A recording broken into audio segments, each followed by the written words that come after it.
শুভ দুপুর বন্ধুরা, প্রত্যেক দিনের মতো রান্নাবাড়ির দিকে চলে আসছি। দেখো কি রান্না করতেছি। এখানে বসেছি বন্ধুরা, ঢেঁকিয়ার শাক। এখন নতুন, খেতে খুব ভালো লাগে। এখন তো কেমন হচ্ছে, এখন তো বৃষ্টি সেরকম হয় নাই, নতুন একদম এখন খেতে দারুণ লাগে। ঢেঁকিয়ার শাক ভাজবো। আর এখানে করলাম বন্ধুরা আলু ভাজা। আর এখানে করলাম চাপলা মাছ দিয়ে, আলু বেগুন দিয়ে, সরষা দিয়ে, ঝোল না তো মাখা মাখা, একটু একটু ঝোল আছে, এই যে বেশি না।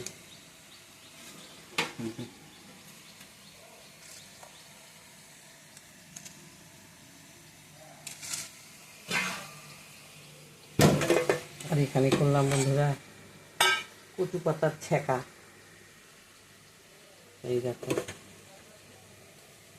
আর ছ্যাঁকার সঙ্গে তো আলু ভাজা না হলে জমবেই না, এই জন্য আলু ভাজলাম।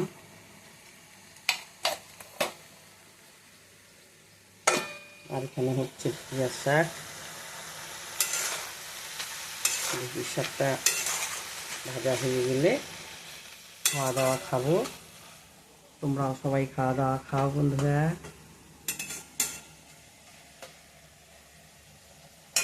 সবাই ভালো থেকো, সুস্থ থেকো বন্ধুরা।